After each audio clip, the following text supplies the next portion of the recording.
Hi, I'm Jesse Hirsh, and welcome to another episode of MetaViews, recorded live at the Academy of the Impossible, where it's a pretty snowy day, and the goats are spending it in the barn, because who the heck wants to leave? And American depression is really what's on my mind. I don't know about you, Ted, but it's kind of the subject du jour as we stare economic catastrophe in the gullet. But of course, every MetaViews episode is a spontaneous conversation. We genuinely don't know where it's going to go. And normally I have up on the top right there a kind of agenda list, but I've left that off for today. There is literally no agenda. We will still follow our traditional format, which starts with the news, partly because MetaViews publishes a daily newsletter on Substack, which we like to promote. But Ted, as you know, the purpose of the news is to turn to our guest in the kind of peer-to-peer journalism sense of good news, bad news, dystopian news. Hey, it's all news. What do you got for us today, Ted? Ooh, wow, you threw right at me. Well, you got it. I don't have to tell you, at midnight tonight, the U.S. puts on whatever it is, 104% tariffs on China. What are we doing, folks? So this is a new day for everyone. Good, bad, or indifferent, we shall see. How about you? What do you see? Well, I was going to see the subtext there, which not a lot of people are paying attention to, is TikTok. Because the deadline for TikTok is coming up. And while the Trump administration initially was like, hey, let's make a deal. And there's a lot of consortiums that have come together that comply with the legislation. The veto rests with China. China fundamentally has the right to say to ByteDance, a Chinese company, no, you will not sell TikTok. It will go dark in the United States rather than be sold to another buyer. And I have seen reports that in this tit-for-tat tariff trade war, that the Chinese have said, look, this puts TikTok off the table. And I haven't seen the Americans acknowledge that or address that as yet. And the people bidding are acting as if the bid is still going on. But I think this could be a casualty of the larger escalation of the trade war. But we will see. I put this there because, yes, there is the impact of the tariffs. But there's a lot of young people who are going to be pretty pissed off if they lose TikTok. And that is exactly the type of thing that could change the narrative generally. I will also, under the news department, give you a heads up, Ted, that this is, as you know, your second appearance here on MetaViews. And we have a practice, a ritual, if you were, that you have to leave the show today with some type of title as a correspondent. And, you know, we've had some people take geographic correspondence. We've had other people completely eschew the title of correspondent. For example, to give you 3 examples, I was just before we started recording thinking of our Southern European correspondent, who I have to invite on the show because I just returned from Madrid, and he and I have been talking about doing an event in Spain. I just finished recording with our Radical American Wackadoo, which is the name that I pause for a moment because that is how that Mike, who I spoke to only hours ago, and I'm blanking on his name, that's what he has chosen. And finally, there is Anna Melnikoff, who is our dimensional liaison. Who has been doing very interesting interviews with us. So there really are no restrictions. There's no bounds on the correspondent title that you will assign yourself. But I'm giving you the heads up so that it can percolate in the back of your mind as our conversation continues. Which, of course, brings us to our WTF segment, which ostensibly stands for What's the Future? And this is a moment, I think, in time and politics and culture where it feels good to think about the future. It feels good to imagine, certainly in my case, a day where there isn't a lot of snow on the ground and we're back out in the sun and things are starting to grow again. But Ted, what do you got for us? What do you see on your event horizon? Wow. Well, the event horizon is getting shorter and shorter, which means we must be getting closer to dipping into the black hole, or events are surpassing our ability to track and navigate them. Hopefully the latter. But I do think, look, the future is a human created phenomena. It does not exist. And so really it's the framework from which we're going to look at the future. So rather than tell you what I see, maybe it's more how I see. And for sure, in a rapidly changing world, whatever we predict today is going to be wrong tomorrow. So it really is that, to the meta view. How do we see all of it in a constantly changing context versus thinking yesterday's context will be tomorrow's, and it won't. So it's more navigating the changes with a sense of clarity as to our values, purpose, direction, all that, and flexibility and nimbleness to the new events as they approach us. Right on. And one of the things I try to wrap my head around in that context is the issue of complexity and how people deal with complexity. Partly because I'm kind of comfortable with it and in fact, gravitate towards it.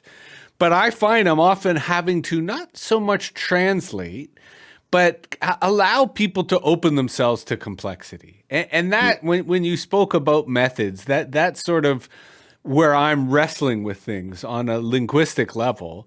Although to your point about the future being fiction, I love to point out that we used to live in a society where our institutions ensured that the future never happened. And the most dramatic example, of course, was the Catholic Church, which at its heyday ensured that tomorrow would be like today, and that only in heaven would you achieve some sense of transcendence, some sense of difference. Yet we now live in a society where, to your point, we all accept tomorrow's going to be different. And we have an embrace of uncertainty in a way that is almost ahistorical, but I think very empowering for us as humans and human beings, which brings us to our feature segment, which normally we break it up into 3 pillars and we try to weave our conversation. But today, as we embrace a more anarchic approach to our spontaneous conversation, we've eschewed or foregone any initial 3 pillars, although those 3 pillars will emerge spontaneously without us necessarily designating them or looking towards them. But we really wanted today to be as spontaneous a conversation as possible because, Ted, of course, you successfully won your first appearance here on MetaViews. It is a kind of win-loss, pass-fail, where if you get invited back again, congratulations, you've won. And this is where we get to go into advanced topics, to really go into the deep end. And I don't mean that in terms of in-depth, hard-knocked philosophical discussion. I just mean we can go into advanced mode as 2 rhetoricians are really appreciating the value of language and the value of a conversation. So I will kick things off with my own question and say, Ted, what brings you back? Well, I got to be honest, you bring me back. And it's one of the things I wanted to ask you some questions about, because certainly I want to know, but I'm hoping your audience wants to know as well, because I initially referred to, because you refer to yourself as a transdisciplinary, type individual. And again, your website would talk about spanning technology, politics, business, religion.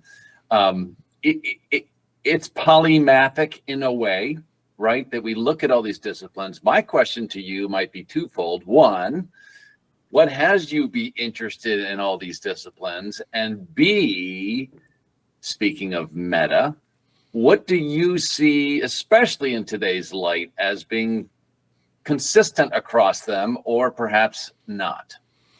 I mean, I like connecting the dots fundamentally, and where there's a certain privilege and pleasure in connecting the dots within a single discipline, within a single specialization, it's fundamentally limited. And, to your larger question, and you may have to ask it again, because not immediately, but when I misanswer, I think diversity fundamentally is the crux, the pivot, the conflict of our current moment and our near-term future. And I wish it wasn't. Like, I wish there wasn't this reaction against diversity. I wish diversity was just a normal word and not something that's been politicized and contentious. But fundamentally, that's my answer to your first question, was I always felt a certain homogeneity within a certain discipline, that I needed to connect the dots between the disciplines to understand a single discipline. And maybe it was because I lend myself to comparative thinking more than I do to other forms of learning and other forms of education. I really need to use metaphor. I really need to compare and contrast to wrap my head around stuff.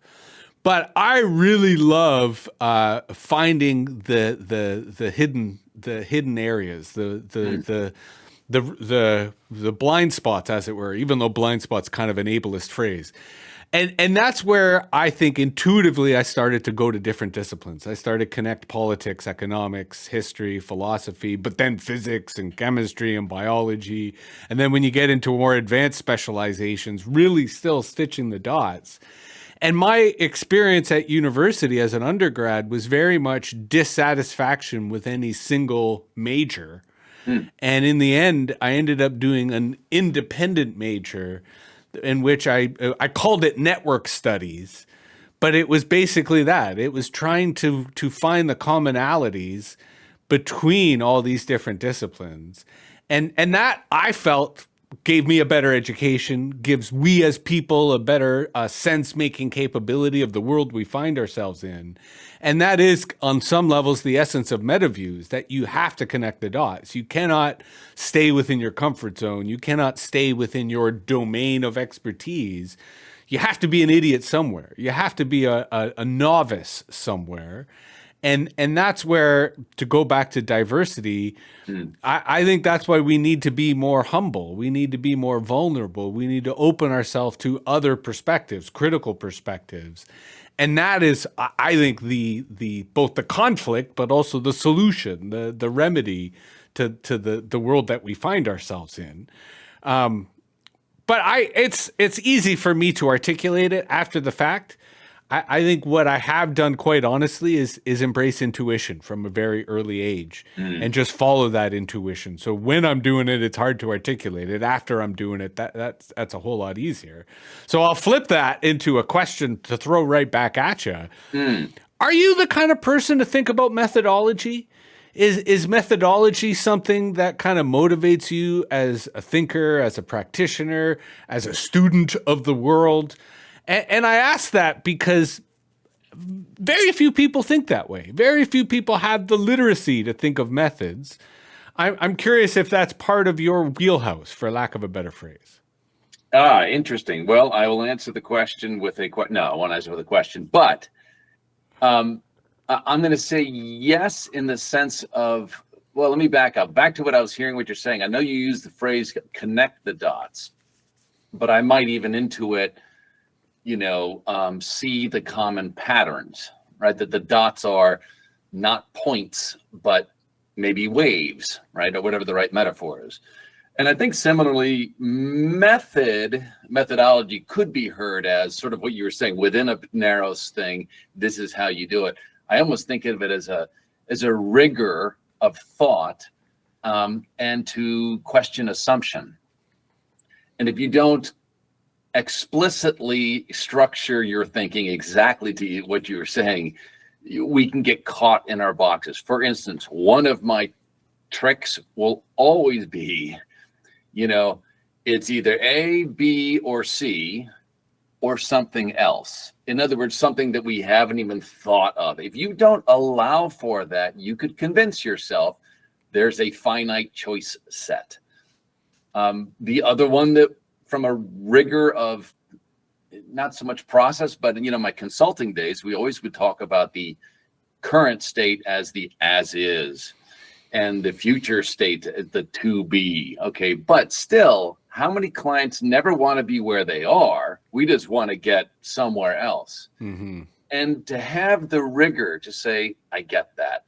let's take a full of accounting of where we are. You would be surprised how unclear we are about where we are, so that we then can be much more clear about where we're trying to get to. So yes, method in rigor, not method in narrow, constrained, thought. Yeah, yeah. And to your point, I've always felt that self-awareness is aspirational, elusive, but quite scarce. And even those who do profess a certain level of self-awareness, it's contextual. But all you need is someone who is observant to start describing you, and you start realizing there are aspects to yourself that you were not aware of, that you had not realized, because you don't have the critical distance to, see who we are, or to see how other people perceive us being the nature that it is. And your point about emergence, I think is very fair, that whatever we see, it doesn't preclude what could happen, which is anything, quite frankly. Yeah. Well, to your point of diversity, and you're right, it's become a bit of a trigger word, but you could call it heterogeneity of thought, of background, of perspective. And if you look just to nature, from whence we have come, and the most sophisticated model we've seen yet on this planet, it is about diversity and testing different paths, right? Whether it's by intention or accident. And number one, it creates new opportunistic, right, species, as we've seen over the last couple 100 million years, and it prevents wiping out all of life. And so similarly, I think even in social context, we can look at business. We get blindsided. Name the case study, Kodak being stuck to the old film market when the digital world came out, right? Yeah. Cars, the way you made cars, and Tesla, which has become a 4-letter word, but give him credit for thinking differently and then disrupting an industry. So disruption is healthy. It moves us forward. It causes challenge, but in the end, we are better for it and diversity of thought and application. So yay to that. And the image you evoked there was for a couple of decades now, I've been waiting for people to be disrupted out of the mainstream media cycle. And unfortunately, there are still many millions of North Americans who are locked into their Fox News, their CNN, their, some still getting newspaper delivery. Yeah. Versus I feel more empowered by having to do the work to construct my own digital environment, my own digital sources, my own critical literacy, which empowers me, but it takes a lot of labor. And I think it's the convenience, the inertia, the lack of disruption that has kept a lot of people in that alternate timeline, that alternate time zone. And unfortunately, it's a source of depression for me, partly because of the way in which it drives our current political environment on a very superficial and a very stupid level. Yeah.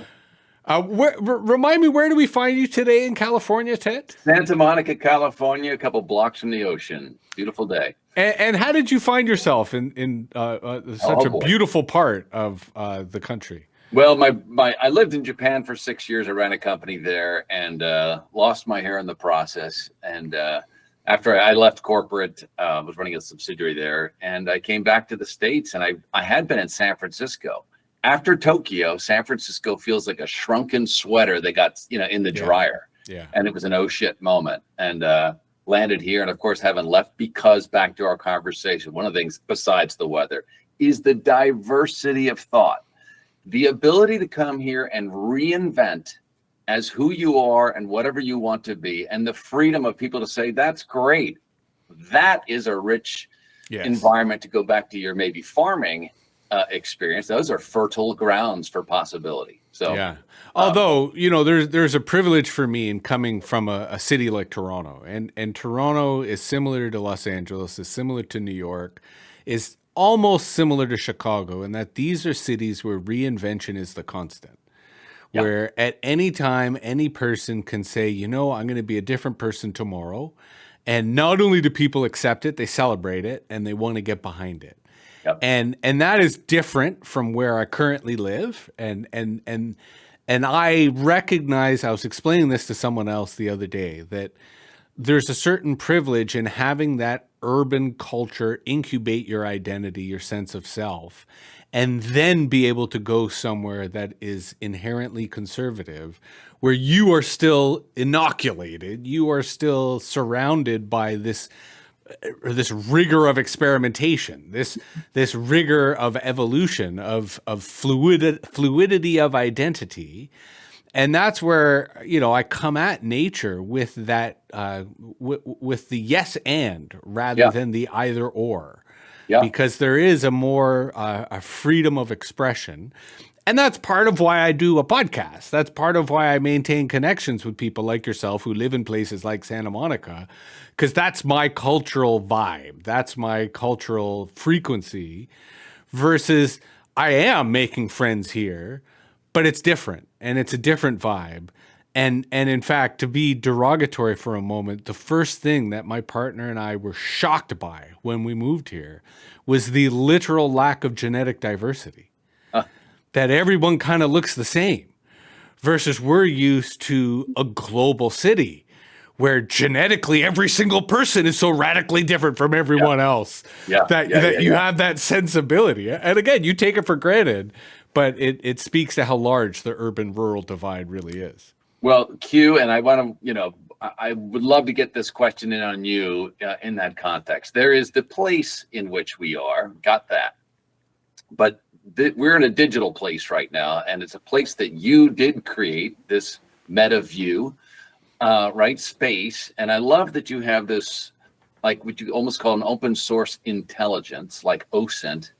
And that is a universe of its own. I have a question for you. You have fascinating people like me on. No, I was listening to a variety of your people, and I wonder, of all these individual perspectives, how either have you or would you like to or could you, use that as fodder to create a common, how do we get this information that's being brought here to expand and impact other people? So those are several questions, and I will try to answer those questions. But again, if you feel I'm misanswering or dodging, feel free to double down in the spirit of a spontaneous conversation. Yeah. And I'll start with my own little humble brag that I am the co-author on the original academic paper that defines open source intelligence. I'm pretty sure we published it 2001, maybe 2002,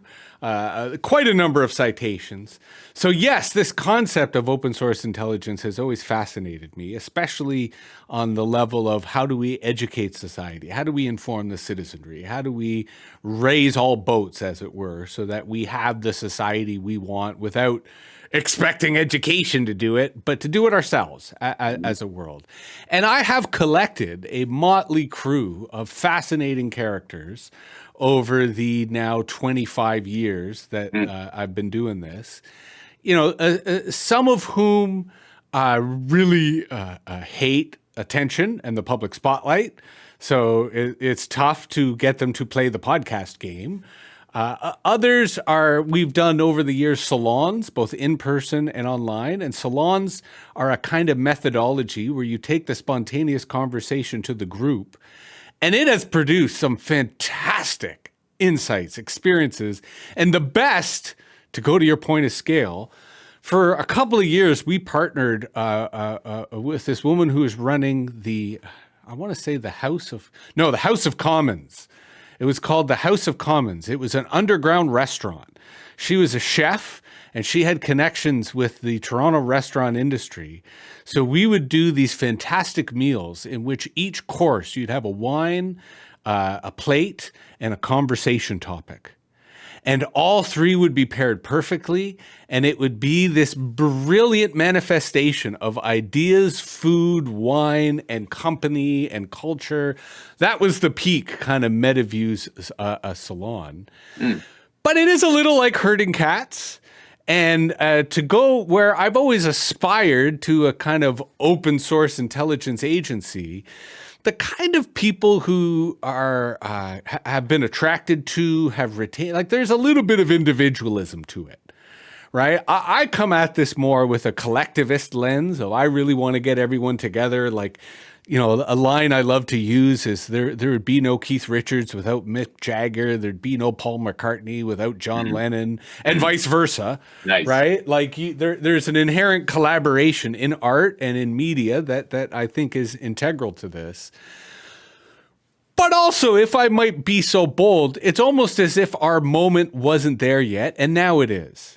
Right? Where previously we were all kind of on the periphery, on the margin, all just weirdos. But as Hunter Thompson once said, when the going gets weird, the weird turn pro.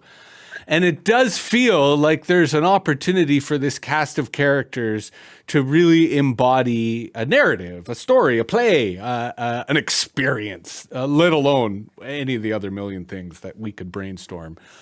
But I think where I have been hesitant is in my 30 years of professional experience, the more I try, the more I fail. The more I don't try, the more I succeed.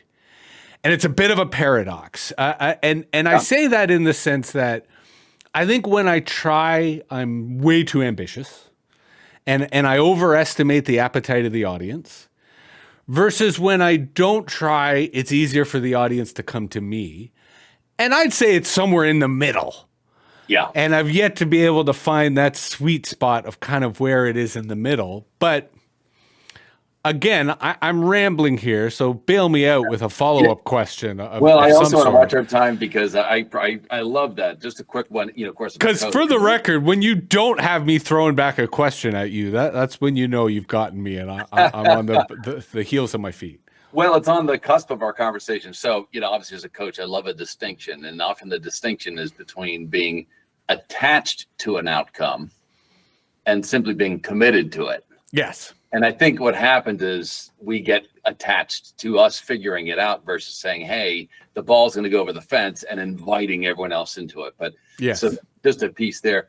To our conversation of what's changing in the world and that the ability to see forward is shorter and shorter. Maybe you are exactly right. That consider that the open source information, I think you said intelligence, which consider a level up from information. Right? Exactly. There's data, there's information. Information in context creates,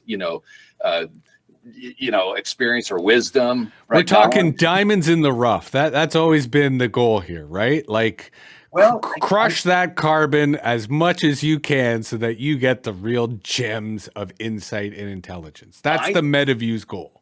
Yes. Well, and I think what you might be accidentally up to, or maybe intentionally, the way humanity has come to think started all the way back in our caveman times when, it mattered how far something was from you. Our language is rooted in this physical existence.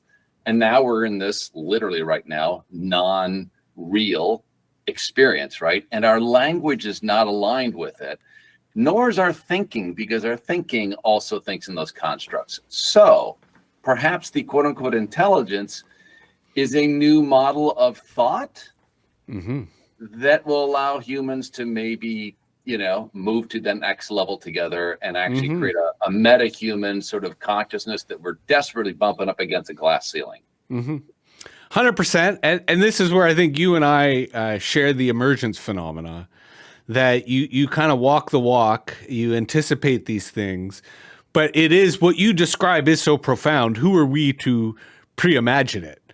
If we're wise, we recognize it when it happens. Right. And we happen to bring ourselves and the right people, the right cast of characters to sort of make that happen. But you raise another problem. I have straddled both the old economy and the new economy simultaneously. And I've done this in a way that commits to neither and conversely doesn't fully take advantage of either. And I'll give you two examples. The new economy, we could, for lack of better purposes, call digital media, right? And this is where people make money on YouTube. They make money on TikTok. They do all these things. And as a Canadian, there's an inherent disadvantage there. Because, for example, I have a video. Honest. What's that? Because you guys are honest? No, because TikTok has a payment program for Americans, not Canadians. So, for example, I posted a video last Thursday of my dogs and goats that currently has 10 million views. And if I was American, that would be maybe 10 grand. Yeah. Right. Due to all and this, I have one with 30 million views. I have a lot of TikToks of my dogs. Like, I could be an animal media aficionado if I lived in America, but not in Canada. Right. As one example of how the economics of that are different. So I've always kind of leaned away from that new world because it's kind of weird, the whole algorithm shit. The old world, to use a Hollywood example, is agents. Right. And I was talking to someone earlier today that the entertainment industry is has still intermediaries, and it's agents who, right across the entertainment industry, they're the ones who fundamentally are your advocate. Right. They help you have a career or not have a career. So I've had Canadian speaking agents my entire life, and it's been very successful, and it's allowed me to have a decent career as a public speaker here in Canada. But there's limits to that. Right. And fundamentally, if I, as a talented individual, had an agent in America previous to the current fucking administration. That's redundant. Yeah. It would have been a different scenario. Right. But part of me is like, no, fuck the old. I want to figure out the new. So you see the paradox that it's not just the timing of the philosophy, of the ideas, of the language, of the culture, but it's also the business models. Because they seem to be straddling both sides. Both are trying to figure out what's going on. The influencers tend to be the most toxic, and the people who are still within the old industry are, for lack of a better phrase, the Nepo babies. The people who have kind of inherited, they've graduated, they've got the social connection to get in. And if you don't have the social connection, you're kind of shit out of luck. I'm rambling. You got to bail me out here again, Ted. Well, I hear you. I mean, it's sort of the same conversation. We may well be in a transition point to something new, and we're bumping up against it. I had great faith 15, 20 years ago that our quote unquote young people would say, get out of the office, boomer. We're going to take over. And they didn't. I know. Right, wrong, or indifferent. Boomer wouldn't go and whatnot. But it is silly that we have this idea of different currencies. It is silly that we have these ideas of my country, your country, and it's okay for me to dump shit in your backyard, but don't put it in mine, right? And until we actually move from this small tribal mentality, which continues there, to your point, to be able to understand, comprehend collective as a planetary collective, and of course now maybe interplanetary, we're just going to be stuck in the siloism. So back to maybe, as you were saying, these two models, the future and the past, it made me think of, the hemispheres of the brain, the very rational, sort of linear, logical thinking that's done very great things for us. And then back to your intuition and the artistic, the holistic, and bringing these two into what looks like a paradox. But it's sort of interesting when things are paradoxical. It gives you an underlying, interdependence of these things. That until we understand them as such, with their silos. I think you may have just hit the nose or the chord of our mutual appreciation society here. Partly because my entire professional, political, emotional philosophy has been what you just described, has been trying to unite the hemispheres, trying to connect my logical intellect with my emotional intuition and recognize that they are one, right? It's the sage who walks the path. That fundamentally is the very elusive, very difficult, but that is fundamentally my lifelong project. And the joke that I've used to describe that is, what do you call a society of multiple paradoxes? A paradise. And, it speaks to a number of different ways in which there is a great opportunity in front of us and tremendous contradiction that makes that opportunity feel just beyond our grasp. So, personally, I'm okay with time, but I'm conscious that you may not be. So I'm great. I'm gonna rope us into a side tangent, but still, you're welcome to pursue your questioning and line of thinking as you see fit. One of my methods is the salon, and I alluded to that earlier. That I like bringing together a group of people who do not entirely all know each other, and have a spontaneous facilitated conversation. And what's interesting is it kind of rests upon everyone respecting the conversation. Like there has to be a certain base social contract. And that's part of the invite only basis, right? Of how I bring people in and they know that I'm doing this and they know that there's a certain etiquette of, respect everybody else, like express yourself how you see fit. But respect is the basis of the group conversation. And, it's good when you sort of have that. But I've been itching to do this again. And Ted, I think you would really enjoy participating. So I have two challenges for you. One we can address right now in our current brainstorm. And then the other is for you to kind of take home and think about.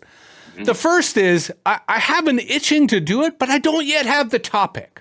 So let us discuss the topic. And the second, before we return to the first, is for you to bring one or two friends, right? So one or two people who you think would be like, hey, I met this Jesse guy. He's got this crazy approach to conversations and he's doing this salon thing. It's recorded, it's online, but I think it would be really fun. But back to number one. To your point, I've got this motley crew of characters who, when I say, hey, I've got a salon, they're like, we're down. But lately, the only reason I haven't organized one over the last couple of months is I just don't feel I've got the right topic. Ted, any thoughts? Let's brainstorm. What are if I were to say to you, hey, I've got these really interesting, really eclectic, really creative people who will blow your mind when they answer any kind of question. What is the question? What is the topic? What is the thing that we should collectively wrap our heads around? That, in particular, that you, Ted, would benefit from us wrapping our heads around. Because that's the other trick, is that if we can have a topic that everyone thinks, yes, I would benefit from having a conversation with other smart people on that topic, that's the secret sauce. Well, I'll just spontaneously throw out I had an interesting conversation with someone last week, and she said something that was very obvious to her, but it hadn't been to me, which is, of course, that humans project into the future. We started that whole conversation, and your perception creates the future and all that sort of language. But she equally said the same mental framework, the way in which you see things reflects on how you see the past. Yes. Right? There is, and it's so easy to say, so hard to really get, there is only this moment. And there's some facts of the past. This thing happened at 3:00 and that thing. But my story of the past is completely different than yours and others. And it's to your question. It is that mental, you tell me, framework, mental model, the way of conceiving and perceiving the way things are. If we could, what is the right word? Create a common ontology, for lack of a better term. What are the objects, events, stages, right? And how can we have a common language from a conceptual level to then really have an accurate assessment of what is and isn't versus the hallucinations that we think are basically our story. So whatever that filter is, I think that would be an interesting conversation. Ontology. That's it. Well done. That will be the subject of the salon. I think it is very zeitgeist. It's very au courant, to mangle some German and then some French. I really like that a lot. And I really like the way ontology, also to that point of human projection, gives all the participants a lot to project their own hopes and ideas and challenges. Because the other word that was coming up, ontology, is much better. It's much more inclusive. It's much more wide-ranging. But the other word that I've been wrestling with in a paradoxical way is ideology. Because ideology is something that that has on some levels repulsed me, right? Like I've always disliked ideologues. And I've always disliked rigid ideology. But at the same time, as someone who loves ideas, I recognize the value of ideology, that it kind of helps do exactly what you were describing. And one of the other conversations I've been having on our sibling podcast, Red Tory, is that our current ideologies do not help us understand this moment. Because to your point, we're looking at the future through the lens of the past, and a lot has changed. There are a lot of new factors. There are a lot of new variables. And at the same time, I used to have this comparison where I'd say the 20th century was all about ideology fostered by ideologues. And the 21st century is going to be about pedagogy fostered by pedagogues. Because in the 20th century, we were following ideas because we thought ideas would set us free. But now we really recognize that learning is what makes us human, and learning is what empowers us as humans. And I was hoping that the leaders of the 21st century would be teachers, would be learners, would be people who help us wrap our heads around, pedagogy in the sense of learning and teaching. Mm-hmm. We kind of have the opposite of that, right? In which our leaders are not only the opposite of teachers, but we are going more. This is why ontology really feels like the right concept and right phrase. Because unfortunately, my pedagogy prediction really seemed to have fallen flat, and maybe ontology will help correct our course. Well, twofold. Ontology, I think, is the study of being, but it's also, we think of, hierarchies. We're very good at thinking in hierarchies, but then an ontology can have all the cross references between these things, which creates that much more rich, diverse set. So it needs to have enough structure, right? But not so much that it's limiting, and that's the game. But what I like about the being part is I think we need to get back to foundations. And I say this because on the one hand, there's climate change. So there's our whole relationship with nature, which I think we need to be interrogating and examining and being more open and vulnerable to. Yep. Second, there's this whole artificial intelligence freak show, which again brings up issues of being, of who we are, what it means, and whether we are creating a new being, what that means, yada, yada, yada. But then there's your point of illusion. And what is real, and what does it mean to be who we are in a cultural sense, in a social sense, in a informational intelligence sense? Like, it feels like we got a huge basket of stuff from which we would then have all sorts of other things that, allow for fun insight and fun play. Well, I think, to your point, that we associate these with our physicality. Right. And so we're very, very much entrenched in the physical universe. But I'm going to say that the entirety of what we've just done over the last, whatever it's been, has been ideas through a can, with a string on it. It's called words, but none of it was real. It was ideas. Well, hold on, though. I was ready to allow you to do the argument of none of it was real. But if your argument is that it's not real because ideas, you lose me there, because ideas are very real. Well, we have a philosophical conversation. I mean, it's not physical then.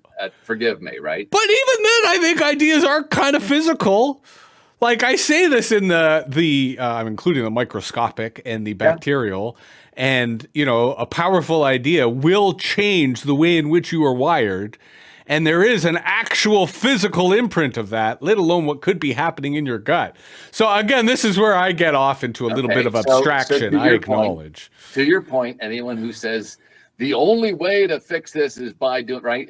So you're right. I've limited by not saying my and something else. So to your point, idea probably has a real component and a non-real, right? So to your point, the who you are in the world. Yes, we tend to orient me, my belongings, my stuff, my friends. But you'd said this earlier, like who you are to other people. That's not a physicality. That's a perception. That's a non-physicality. That's very quote unquote real in an experiential sense, but just not in a literal physical sense. And so there is a increasingly non-physical aspect of us, who we are, what we do, that continues to expand with AI and all that. And yet we're trying to shove it in a physical bubble. We need a new metaphor. Well, and let's riff on that for a moment. I agree with you 100% that we need more than a new metaphor. We need a new culture. and within that culture exists metaphor and exists language. But to attempt to try to bring our conversation to a relative close, not yet, but to start seeing where the exit is. And I hope that I've been successful in parlaying or disabling or deferring, distracting some of your questions to keep my identity as much of a mystery as possible. But it strikes me that what you were just describing reminded me of reputation. Because where I feel the United States government, the Trump administration, is making a really arrogant mistake is really damaging the reputation of the United States. 100%. And I say that because they focus on things they can quantify, that they think are real, that they think are tangible. And yet there is nothing more powerful than reputation, and it is entirely ephemeral, it is entirely perceived, and yet it is also real and translates to real things. And very few people, I believe, understand the value of trust and reputation and cultivate trust and reputation in a sustainable manner. And I kind of feel one of the learning opportunities right now of the United States government policy is how they are so radically, foolishly sabotaging their own reputation and credibility on the international stage. Well, no argument. I'll throw this. Forget all the politics. I think we have small-minded people who just don't understand complexity. That's just it. Yeah, 100%. And corrupt and all that stuff. But what you call United States, again, we refer to as this continental space. I'll push back and say, yes, we have buildings, we have cities, we have monuments, and come see them all. But the U.S. and democracy, right, is, again, an idea. Yes. Much of what you speak of, it's a concept that everyone, yes, there was a truthism to this. And we've literally, back to your synapses, we have erased something that in the non-physical sphere is becoming very physical, and it may become confrontational. What a shame for a country who invented branding, took consumerism to the nth level. And then to your point, the highest leverage thing you can have is a brand. But maybe that is the silver lining. Like maybe that is the light at the end of the tunnel. And, in other conversations I've had, I've sort of said, when is Hollywood going to step up and play their role in this current battle? Because we are seeing a situation in which a good idea could really make a difference. And not just a good idea. I think part of what we're discussing today is a good philosophy, a good culture that is inclusive in the sense that people want to belong to it, but it advances us. It gets us past this conflict. It gets us past this morass. It gets us past this kind of a friction point that we find ourselves in, that if we keep pushing the old ideas at this friction point, it'll break. But if we sweep it up with new ideas, that fundamentally is an opportunity to heal, to refocus, to return to the aspirations that were America, to return to the aspirations that are democracy. And to bring us back full circle, that's what I've always done really well. That my relationship with reality is tenuous enough that I can get into an idea in a way that allows it to take off. And that's why personally I've always found Los Angeles and New York very welcoming. Because for different reasons, those are cities where ideas are welcome, where ideas can take off, where crazy ideas at the very least have an airing, compared to other parts of our world where new ideas are attacked or shit on or dismissed or marginalized. And that's where I think there is the kernel of a greater future of a resurgent democracy, provided we don't succumb to the kind of historical determinism of, oh yeah, I saw it in the past, so therefore it's guaranteed it's going to happen in the future. So with that in mind, I will contradict myself. Maybe we're not entering the next great American Depression. Maybe it's just a head fake, and there will be an opportunity for things to turn around. It is the last dying lunge, and had Trump not been elected, it would have been the end of an era of, sorry, but male, chauvinistic, ego-driven, corrupt control, all that stuff, right? And I do think I think people are smarter than we give them credit. The problem is they've forgotten that they're smart enough and think someone else knows better. To now Or they're not given the opportunity. Well, or not taking it. Yeah. You know what I mean? Because you did. Although right? it's that's different. And I say that's different in the sense that I'm not American. And yeah. And granted, there's different ways that keep Canadians stupid. And there's different ways that prevent Canadians from taking that opportunity. In my case, it really was a confluence of special events, obviously culminating in my parents. But I say this because my parents were part of a culture and community of people who fled the United States, right? Draft dodgers, right? Who were then part of an intentional community of people who were fleeing the Vietnam War. And so it created a kind of counterculture that I was then kind of inoculated or raised in.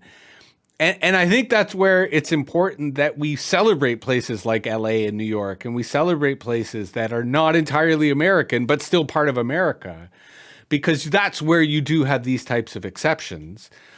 Granted, go ahead. Well, so I want to just, again, I hear you, and I think LA, New York, and let's not hear them as places as much as mindsets. And yes. Those live all over the place, in every population, in every neighborhood. That mindset is alive, and we need to let those people know you're not crazy. Open your mouth and do something. Yeah. Yes, you can. And okay, let's bring that full circle, because to me, that would be a hypothetical scenario, a meta-views hypothetical scenario. And I say this because we have an opportunity with these types of digital communities, right? We have an opportunity to reach people who do not have access to the urban cosmopolitanism that celebrates change, that celebrates fluidity, but we can create and provide those spaces online. And we can do so in a way that is incredibly profound. Yeah. And this is an area that I have studied this particular part of the marketplace, because there have been a lot of startups. There have been a lot of enterprises that have attempted to do this. And where most of them have failed is twofold. A lack of a properly participatory culture, because there would still be it'd be too many lurkers. Right? What has worked for MetaViews is the people who come to a salon, everyone comes to participate, right? Like nobody is lurking. Like they understand that there is a responsibility to participate. And I haven't seen that elsewhere. Like people neglect that. And then the other piece is governance. That people don't anticipate conflicts. They don't recognize the need for conflict resolution. They don't recognize the need that in many cases you'll have cliques, right? Or factions develop, and you need to bring them together, right? You need to constantly be programming. So I'll go further and even a name drop here. So there is this one enterprise called interintellect.com. Kind of spelled like it sounds, interintellect.com. They had a lot of success at the peak of the pandemic, when everyone was really kind of lonely and seeking connection. And they clearly have some funding, because they're still going, even though they are now a kind of Potemkin village of once were. But the idea is right. And they use the language of salons. And they meant to be a kind of platform for people, for anyone to organize salons. So I joined thinking I would bring the MetaView salons there, and that they would be an opportunity to find new people and whatever. But I was greatly disappointed with their culture, which is very kind of passive and like, one entertainer, everyone watching rather than everyone participating. And they're overly focused on monetization. Right? To the point that like you can't have free participants, right? Like everyone has to pay, and everything has to be tied to Stripe, and everything has to be tied to PayPal. And for me, like I acknowledge monetization is important and has a role, but it is secondary to culture, right? Mm-hmm. If you do not foster a culture in which people want to be there, in which people love it and they want to be part of it, then it doesn't matter if you monetize, right? You have to get the joy first. then you get in you pass. Anyway, I digress. We could go on and on and on. I'll yes and that. Yes. Because I feel strongly about this too. Too much to share in a short segment. I listened to a radio segment years ago, and that's what really started me on my journey. And it was called These Things I Think. And I have yet to find out where I heard that, if I made it up. I could swear with NPR. But it inspired me to ask, what do I think? What do I think that, like, it's kind of a who am I, but it's really deeper. And well, the point is, if there's not something you are curious to know about, then all these contexts and forums and salons, there's no personal investigation that you're curious about. And without that, it's stuff. Yes. So I kind of invite people to listen within and what is it you could be curious about? Yeah. And I'd go even further. Like, what's at stake for you? What's your stake? Right. And it doesn't have to be substantive. It doesn't have to be monetary. It could be spiritual, could be emotional, could be a learning project, right? I'm learning X. But you got to have some skin in the game. There's got to be a reason for you to care. Because the thing about intellect that I couldn't handle was, like, in the average salon, and granted, like, they were still only getting 5 people, but even if they got 10 or 15, 2/3 of the cameras would be off. Right? And you can't do that. Like, everyone has to be present. Everyone has to be looking at each other. Like, you all have to be, and that, it frustrates me that, like, professors tolerate that in graduate level seminars, right? It frustrates me that event organizers tolerate that. Like, maybe you're not doing enough to incentivize people to turn their cameras on, but, like, you have to have that human connection. Otherwise, what's the point? Well, and we could go on this thing.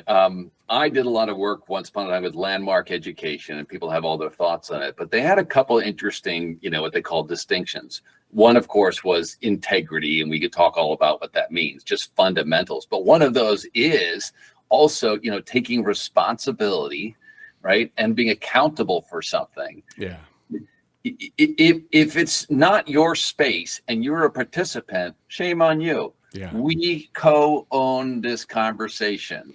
And if you're not, then you're not co-leading. Yes. We don't need co-followers. Yeah. We need co-leaders. 100%. And granted, I think there's an important gradient or scale there, because not everyone can participate in the same way. So I think it's important to kind of make a subjective grade, but there has to be that moral commitment. There has to be that desire. And this goes back to my kind of driving passion to, for lack of a better phrase, unite the hemispheres in the brain. Mm-hmm. Right? That if someone is purely logical and not emotion, they are not making the most of their thinking. If they're purely emotional and not logical, they're not really connecting with their needs on a fundamental level. So there has to be this connection between learning and joy and risk and new ideas and emergence and connection. And it's very difficult to kind of present that in a coherent manner. But once people experience it, they can't go back, right? It becomes something like, for me, I can't go back to school, for example, right? I can't sit in the seat for that very long. I want to get up and move around. So this gets back to, I think, the larger meta view that we've been discussing, which is we feel that there is this new society amongst us. We feel that we are in this moment of history where anything is possible, and yet it feels like we are still using the language, we are still using the modes, we are still using the configuration of the 20th century, when instead we need to reconfigure ourselves with each other to take advantage of this moment, to make the most of this moment, the carpe diem. And it frustrates me that we feel this, we see this, but it feels like there's one little last step to make that happen. And maybe ontology is the piece, is the key to opening that up. It could be. I'll just share this, that I think, of course, we're all born brilliant, right? And we're kind of untaught to think, wildly, imagine wildly. And it's look, you and I have been at this for how many years to unwind, and so your frustration may be built into the being that evolved to survive in a physical world, and we just ain't got the capacity to deal with this non-physical. AI might be our partner in this space. Okay. On the other hand, it could also be that this needs to happen at the formation level. Start working with young people, and let's just throw a crazy idea. Why don't we have a young people salon? I'm down. I will let us discuss that right now. But before we do, I got to quickly respond to something else you just said. Actually, no, train went right off the track. Let's go back to the young people.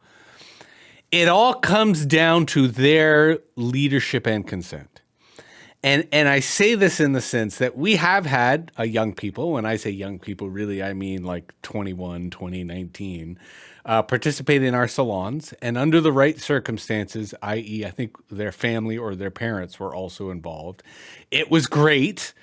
I have, in my podcasting journey, been desperately trying to find younger guests and younger people to talk to. And I have been greatly disappointed in the experiences I've had with them, partly because I felt that the critical thinking skills were just not there, and their willingness to go on that path was also not there. But which it is to say I'm game. The problem is I worry about us as old people selecting. Like, I would rather create a scenario in which we were so attractive to those young people that they came to us, i.e. they self-selected themselves. So maybe it's a design and framing issue, not so much the ontology one, but another one where we frame the subject in a way that it is very tantalizing to the type of young people that we would desire. Versus I've had some bad experiences in terms of an old people and other old people trying to recruit young people.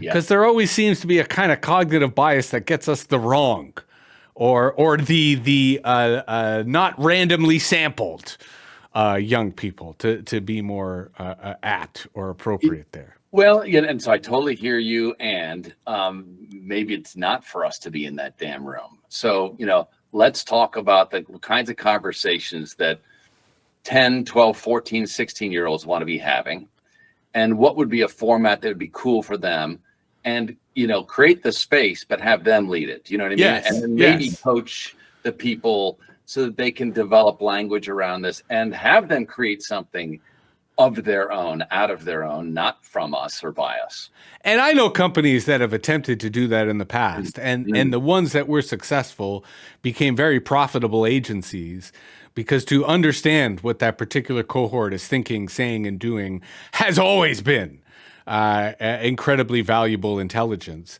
Because it does feel like we are now back into the methodology part of the conversation of how one builds open source intelligence, let alone how one productizes it. We've still been talking about the joy of the process, because that's really been the secret to MetaView's success, is the journey's got to be a lot of fun. And in being a lot of fun, that means that the outcome can be to be determined. Right? That it can be a classically emergent. Sorry, go ahead. No, please. Well, I'll say yes and to your thing. I know look, when we talk about the U.S. presidency, it's, like 51% of the people said, I want that. It's not like everyone mad. To have a breakover effect, right? If the number is 50%, after which we agree that it's not, I don't feel well, it's I don't feel good, then that's what it becomes, right? So language can morph just like anything else. But if we have these children, you and I are having an idealistic conversation. You could say that's childlike. There's a lot of adults that, right, think that way. A whole other conversation I've been having with people is the greatest disappointment in my life was to realize there are no adults. That for the most part, we are children really just trying to figure things out. We're waiting for the adults to show up. They've never showed up. And we got a bit of a Lord of the Flies scenario here. And we're trying to come to terms with it. It's true. We are digressing. We're running all over the place. Are there questions that you came to this session with that you feel have not been addressed as I start to lean more towards wrapping us up? Well, again. And concluding this chapter of our ongoing conversation. the curiosity, and I think it's showing up through our conversation, is, who are you as a commitment, a possibility? I'm not sure the right wording, right? Because yes, there's you, and then it makes it sound like you. But if we take a look at your body of work, we could say that it's in there. And my question might be, again, for you, for us, you're out here doing this. You're carrying the flag. You're having the people talk, and then they go off and do their thing. How do we help you? What do you need from this community that would help you continue what it is you're up to?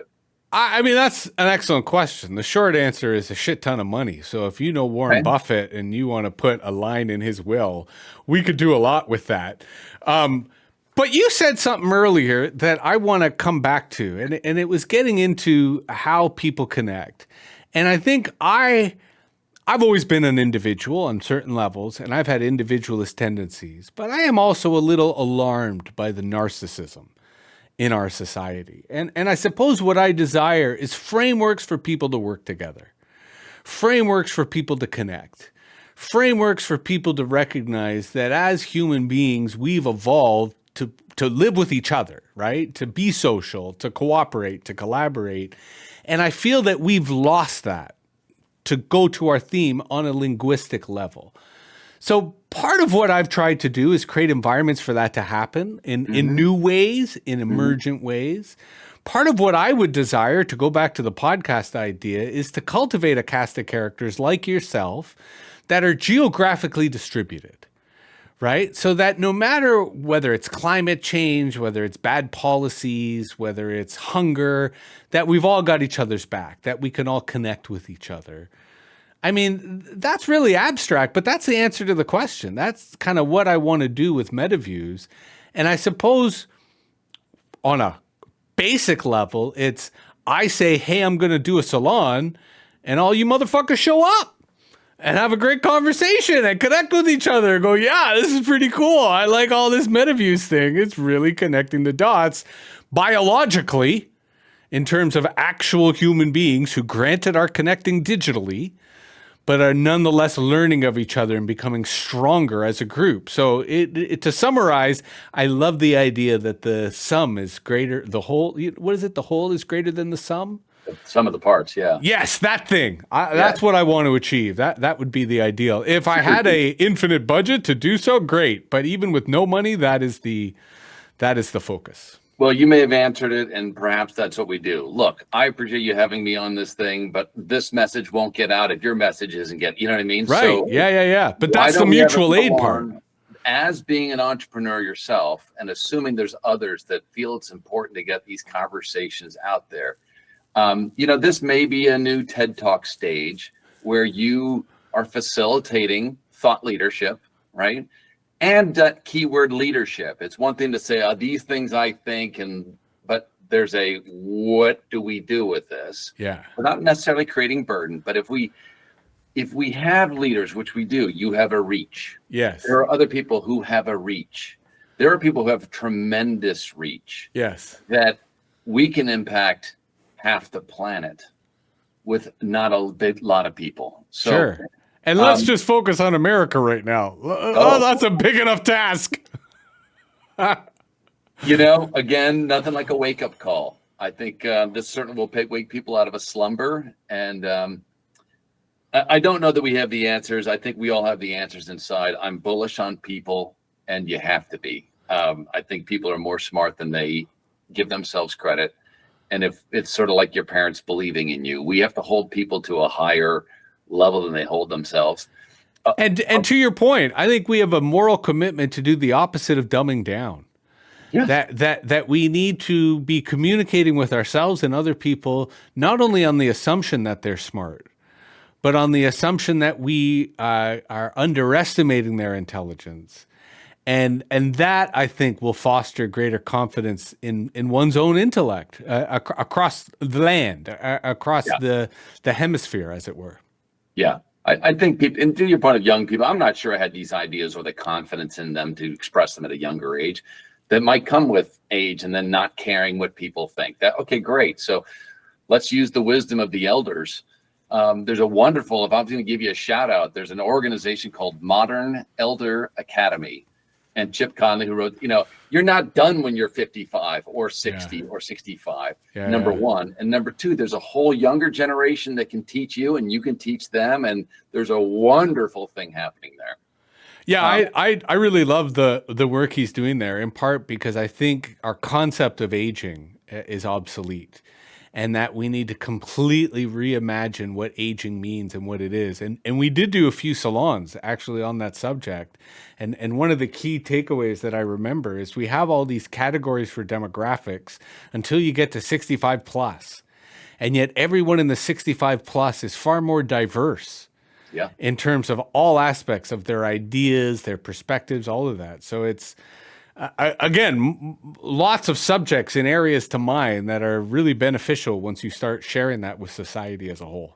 Well, let's play with your concept of not just open source intelligence, but how about an open source wisdom? Yes.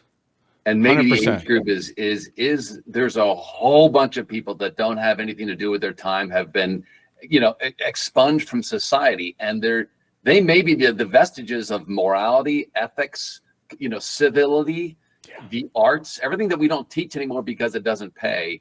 They may be there's a whole army that's ready to go if they knew that they could. And 100%. And that is, not to get technical, that's as simple as just providing a culture. Because right now, the culture tends to be one of fighting, right? Of people arguing with each other. And that's where a lot of that energy goes. But you put that energy into a collaborative conversation.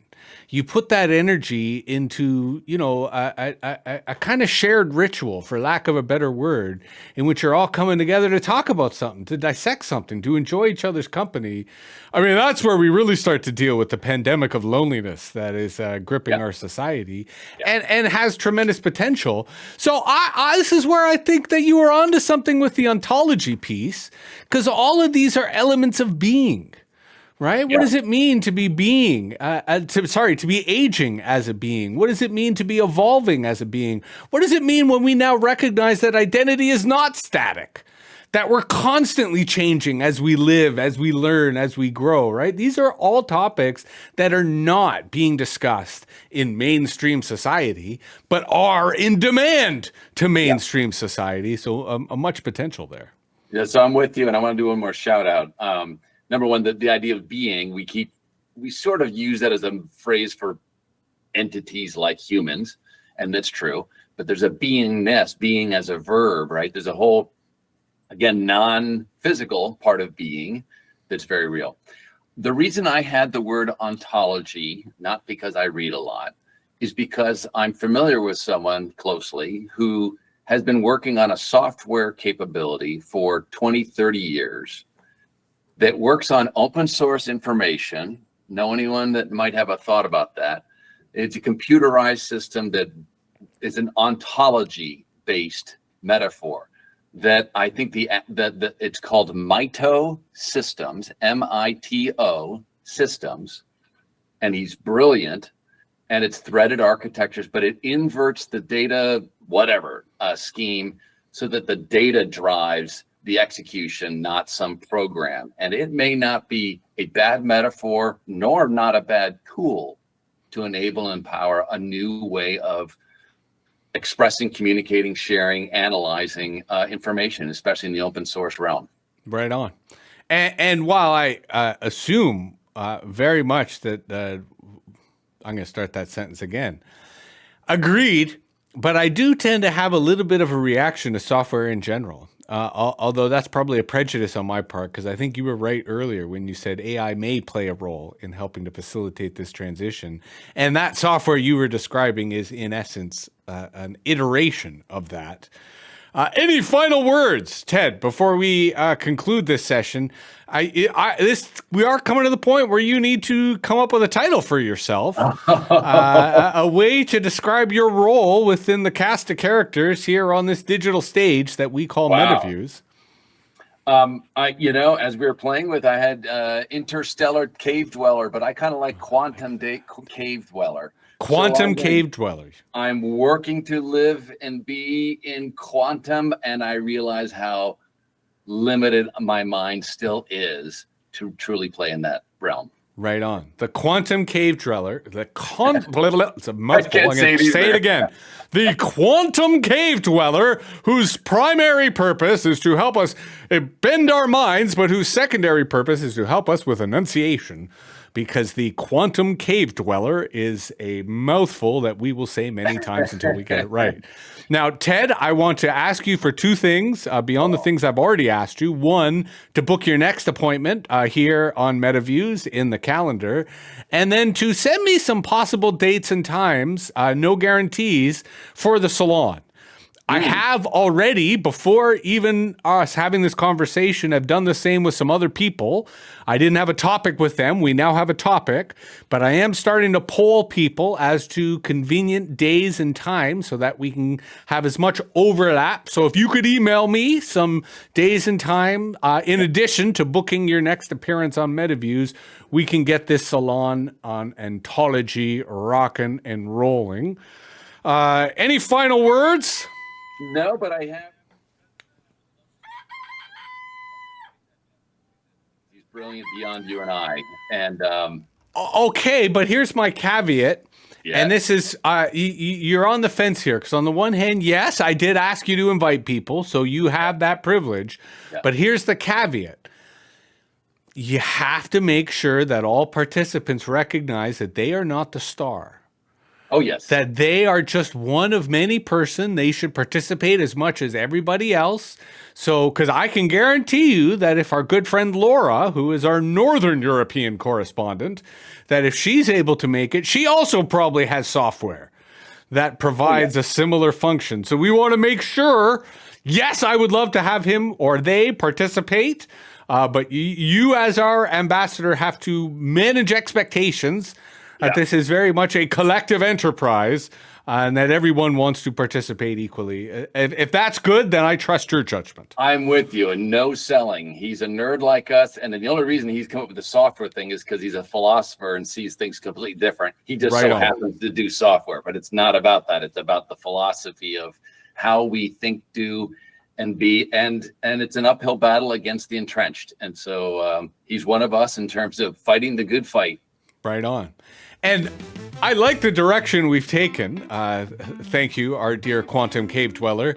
Partly because as I was returning from this trip I had to Spain, I was really thinking about how to better leverage the talent that has gravitated around the MetaViews milieu.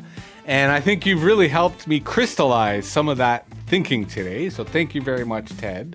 As always, our audience can learn more about you via your website, tedwhetstone.com.